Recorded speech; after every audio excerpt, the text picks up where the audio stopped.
Win that first half hour and we'll go from there. The players make their way to the middle for the final day's play in this first Vodafone Ashes Test match.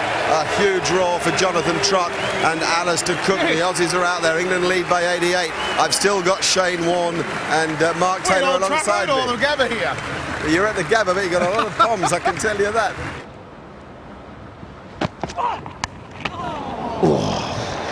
What happened there? He's gone the pull shot. Certainly didn't come out of the middle of the blade. He's under-edged it, I think. Trying to extract a bit out of it, but that's not going to help the cause for Australia. England are away again. Goes again, shouts of catch it. It's sliced off into the gap, this time a little bit squarer. Consecutive boundaries. Bit of a win though, I think, for Siddle. 1 for 337. Ponding back to second slip. Then you see that cover drive where he just leans on it. And that'll be 150. For the third time he's reached 150 in Test match cricket. His conversion rate is excellent. There you go. I was crying out for him yesterday to bowl these sorts when they needed patience, ring field, and just toil away. He's also one of the few genuinely comfortable coming around the wicket.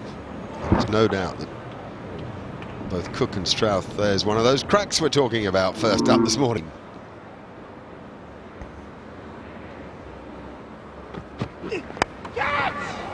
Four, outside edge. Can't have them everywhere. If you don't have slips in, you won't get the catches. 1 for 347.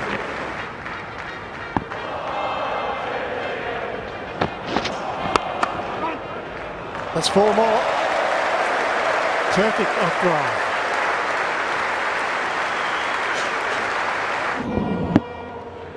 And this partnership is worth 163, backing up the 188 put on for the first wicket. It's 4 more. Well, it was 2 record stands. The opening stand between Strauss and Cook's a record at the Gabba against England. And this is a record stand for the number 3. Oh. 3 of the last 4 boundaries have come down there. Out! Dot! Oh dear. Finally they get an edge and he puts it down. It was a sitter. Michael Clark, a brilliant slipper, has dropped him on 75. Told you there's a lot of problems in the ground.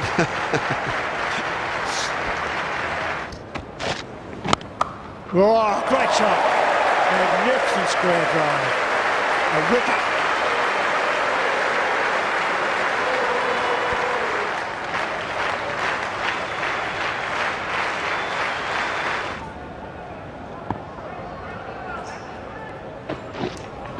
The quicks at times have been okay, but have a look at that. That's not okay. That's a wide.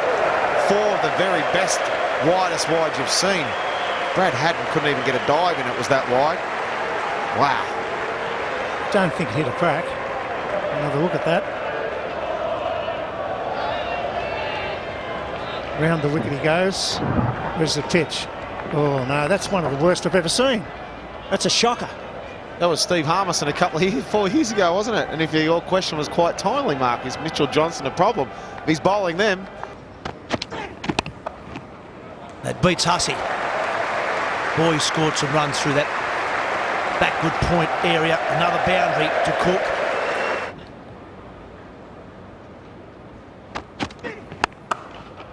Oh, now through cover. That's a misfield.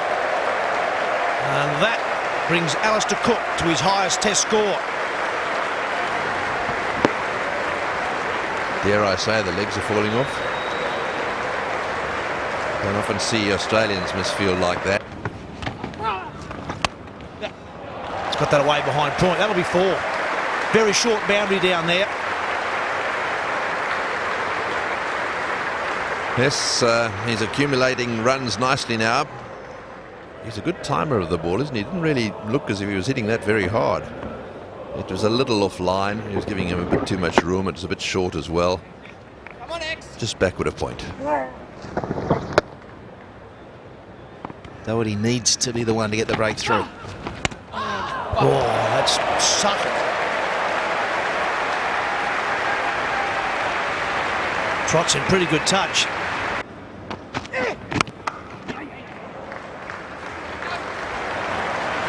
That's the 200 partnership between these two. First wicket partnership 188, now 200 unbroken between Trot and Cook. Oh, they're on song, aren't they? This is an incredible comeback. Hard to fathom. They've been able to turn around a first innings struggle of 260 to one for 388. Strauss 100, Cook's nearly 200, and Trot's not far from 100 as well. Oh, that's well hit. Way over the onside. Now Cook is lashing out. Went with the spin. Doherty has been tested here. Well, this is a very positive move. This is an indication to me that England have decided that they're going to start upping the run rate, and they've seriously started to think about a declaration. They could probably declare sometime in the midway through the next session. Oh, that's spun. That hit one of those spots you're talking about, Tony Greig, and gone for 4 byes.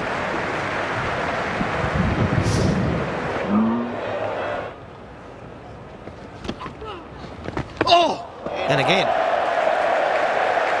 I'm not sure if that's hit some pad or not, but certainly ripped down the leg side. No, it's byes again. That's a shot. Big gap left there in the hope that Cook would drive against the spin, but he got to the pitch of that ball and made it look so easy.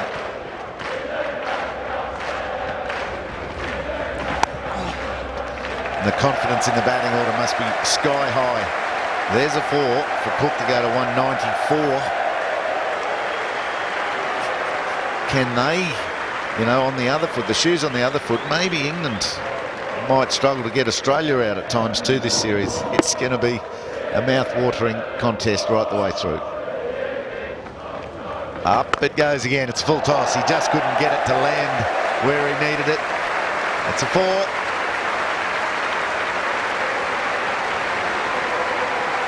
Alistair Cook moves to 197, making batting look easy.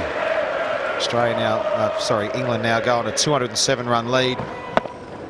He's got the right idea, Marcus North. He's bowled pretty well for a part-timer in this game. He's got the only wicket so far for Australia in this innings. It will be the 12th English double century against Australia overall in Test history. 12th for England. It's the 6th by an Englishman in Australia, and the first since 06-07, Paul Collingwood. It's not the commentator's curse, I hope, Heels, for Alistair Cook. Oh, well, he won't hear about it. He won't hear about it. 199. Oh, fast ball down the leg side. No, there's a runner mix-up. Yeah, he makes it. They make it through.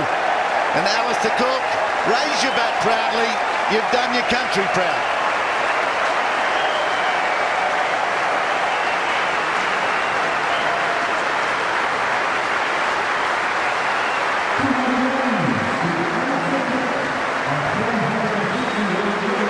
Well-deserved 200 from Alistair Cook. Really great show of concentration, real good innings of character from the position that England would need it, required a big innings. Here it is, a big 200. Highest test score. What a way to do it too, and what a situation to do it. First test match of the Ashes series. So much height. Well played, Alistair Cook.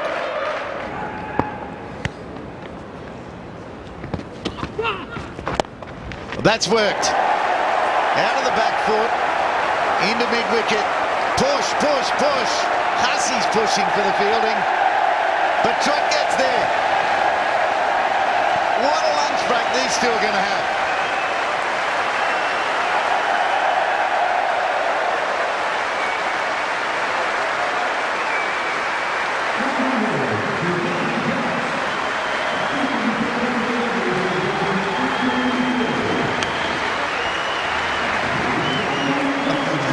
Cook is more exuberant in the celebration with Jonathan Trott than he was with his own 200. He's found a little bit of energy, just a spark to get him to lunch.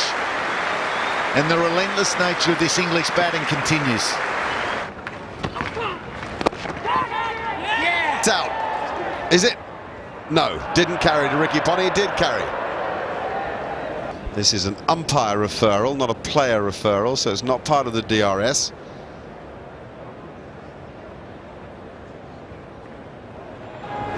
I think he's caught that, but I don't think he can give it out on the evidence you can see. Yeah, that's right.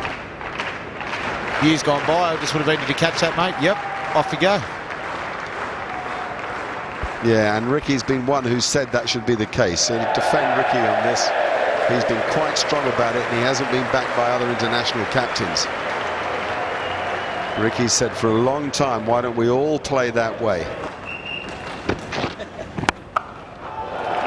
That's a way over point. Another boundary for Cook. Boundary number 24.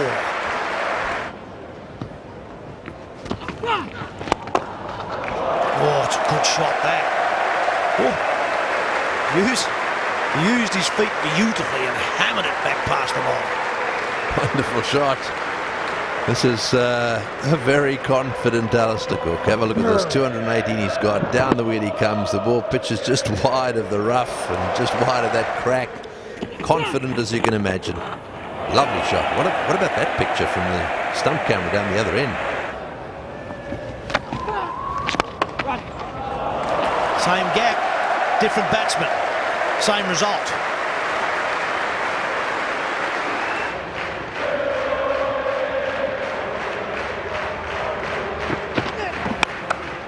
Oh, first ball, greeted with a boundary.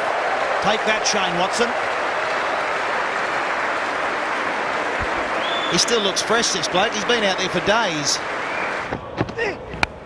Edge and dropped. Oh, that's a tough one. Really tough. Oh, it's not been Ricky Ponting's day. Oh, now down the ground from Trott. Oh, they're having a good day, the English, aren't they? This is carnage. This is absolute carnage. Yes, it is, Greggy. Settle down. Oh, that's as good as we've seen. Trott. He's got this initial movement where he moves towards the bowler. But I think a feature of this innings has been the straightness in which he's played. And I wonder whether he's worked on that. A conscious thing, certainly at the start of his innings. But they're now going to a different level. Through. No, it's not through, but it's one. That's the partnership, or the 300 partnership between these two. England had a massive task, mammoth task. And we'll turn things around.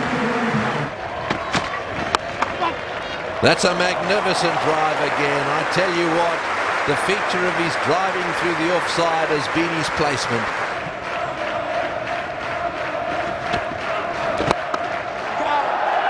I was going to say all the way, but he hit it a bit flat. They're now one short of 500. Oh, that's down the leg side. That'll be 500 up, and that will be buys. Brad Haddin won't enjoy that too much. England absolutely loving it. 1 for 503.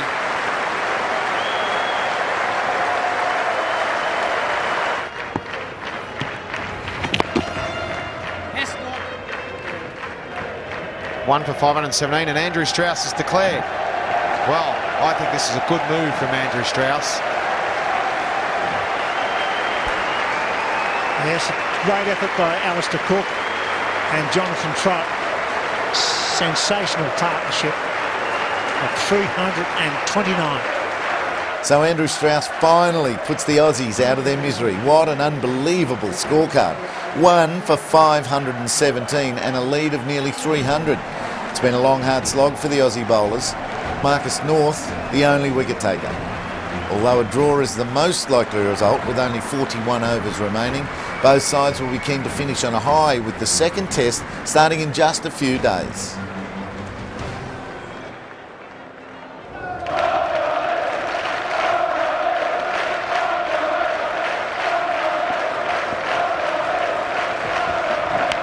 There's an edge, and it's taken.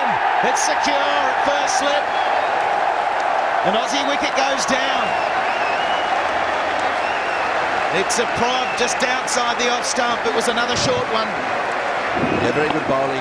Very, very good bowling. When you bear in mind that Kadich moves across, that time he played and nicked, and again this England slip cordon looked very safe to me. Strauss taking that as clean as a whistle, and well, look at the smile on Broad's face, and that of course brings Ponting to the crease.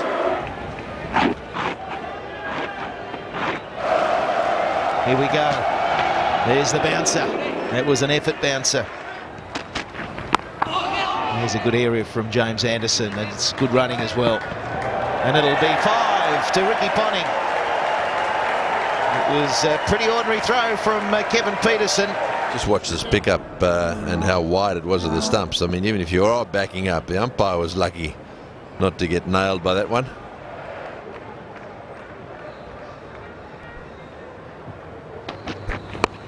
That's a great shot. Well, if you pitch it up to Watson, he's one of the most fluent drivers in the game, and that was a good example. A perfect technical example.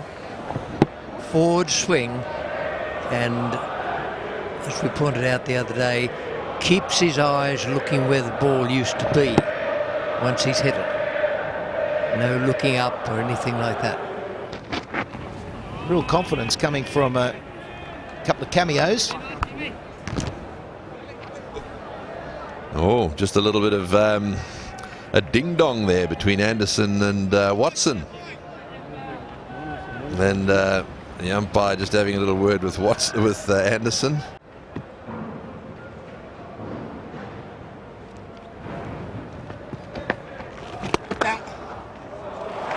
That's a beautiful shot.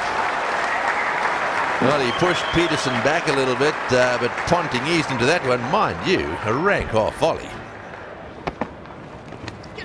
Out. Dropped. Oh, dear. We've been praising Collingwood's slip-catching ability. He's taken a few good ones already. This was a straightforward opportunity. Thought for a moment it might have come off the pad, but that was perfectly straightforward. Outside edge to slip. 3 steps in the gully. Back pad. Ponting drives. Nice and straight. And through Finn for 4. That's what we like to see. When Ponting is hitting the pull shot like that, there's no problems.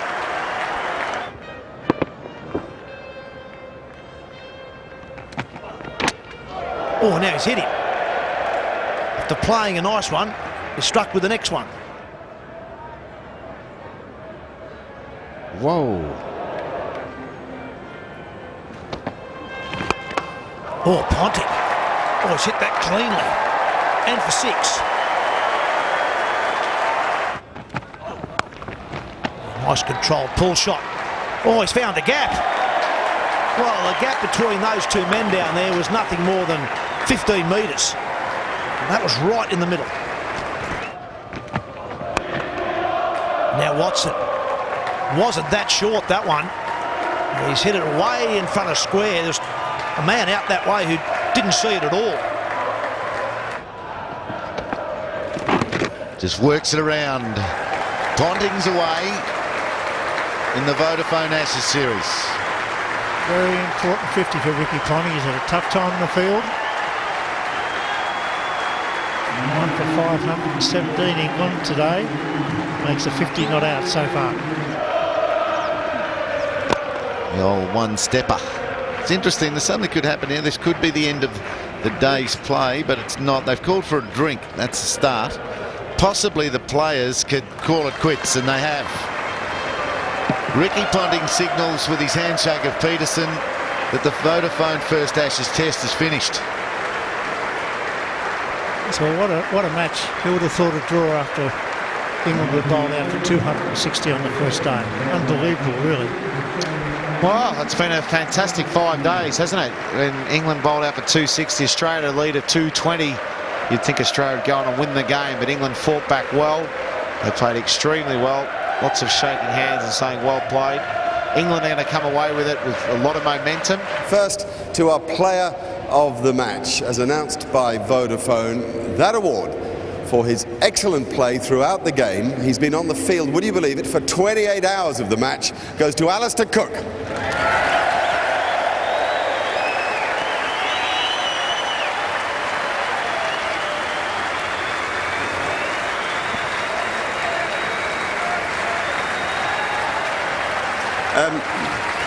Are you aware that you've taken one of Sir Donald Bradman's records? He was the highest Test match scorer on this ground. You've gone past him. No, I didn't know that. Yeah, I mean, it's been a very special couple of days for me. You know, the wicket obviously got better and better, and it's just a matter of applying myself and not making any mistakes. And I was, you know, very thankful I got through there. It's the sort of innings that you spend a lifetime in cricket working for, isn't it? Yeah, I mean, to score 200 against Australia in Australia, you know, it's a great effort by the lads coming back in that second innings. You know, obviously Strauss and Trolley, great hundreds as well. So it's been a really good performance coming back from where we were. Given the fact that you were 221 in arrears when you started the second innings, was there an element of desperation to your fight for survival? No, obviously when you're so far behind, you have to bat, you know, a lot of overs to get back in the game. I think we've had 150 overs. So, you know, as I said, the wicket got better and better. You know, the weather was good. You know, the support from our lads come all the way over has been fantastic. So, no, it's been a good couple of days. That's a hugely satisfying 48 hours for you, isn't it, specifically? Yeah, absolutely. Halfway through the game, it was looking quite bleak. We had to dig pretty deep to get ourselves out of that hole, and we were able to do that, and we did it well in the end. Some outstanding performances. Alistair Cook, you know, one of the best hundreds I've seen by an England player, and Jonathan Trott's 100 was outstanding as well, and we got us to a position of safety. So yeah, we're going to take a lot out of this game, and we're looking forward to Adelaide. Can I turn to you for a minute and the third ball of the match? Yeah, I'm trying to forget that, to be honest with you. I mean, a lot happened over the course of the Test match, there's no doubt about that. Peter Siddle's hat-trick was an outstanding moment for him, and it was a lot of closely competitive cricket, which is what you expect in an Ashes Test match, and yeah, we expect a lot more to come as well. All right, well, I'll say it for you then. The match didn't start well for you, but you had to drag it back yourself with the bat, and to lead in the way that you did with the counter-attack must have been immensely satisfying. Yeah, it was. No, there's no doubt about that. When you're on a pair and you leave a ball that's pretty straight, second innings, you know you've got to dig pretty deep. And you know, I'm very happy to have come out of it with 100. I think we all know there's a lot of hard work to come, but we're happy with the performance here. It's been a great Test match. Fantastic support from the Barmy Army again, and we're looking forward to Adelaide. They're thanking the English support. There's a lot of it, isn't there? There's a lot more here today than there is Australians, I think. But the support through the game's been great. The crowds have been fantastic, and I think they've seen a very good game of Test match cricket. Yeah, memorable match, but with real highs and lows and ebbs and flows. Yeah, absolutely. Yeah, I mean, it was everything was up and down the first couple of days. It's been dominated by the bat, obviously, the last few days with Hussey and Haddon's amazing partnership and the way that the England guys batted yesterday and today. But I think the pleasing thing for us to finish 1 for 100 just goes to show how good that wicket was. Any concerns for you coming out of the game, or do you feel that you go to Adelaide even Steven? Oh, the concerns for sure. I mean, I don't think we bowled as well as we possibly could in their second innings. You know, we had a chance to really stake a claim to win the game at the start of their second innings, and we weren't able to do that. So there are some concerns there. We know that we can get better. We know we can improve, and hopefully that's in Adelaide next week. You've always said that Ashes cricket tells us what the game should be about. It still is, clearly, isn't it? Oh, absolutely, yeah. I mean, although there hasn't been a result in this game, it's been an amazing 5 days of Test match cricket. I'm pretty sure we'll get the similar next week in Adelaide. And you're feeling good shape for Adelaide yourself with the bat after that little knock? Well, I figured if I was going to be out there, I might as well try and get some runs. So, yeah, it was a good wicket to bat on. Nice to get some time in the middle, and I'm sure we'll get some pretty good batting conditions next week as well. Great. Thanks for your time, Ricky. Well played.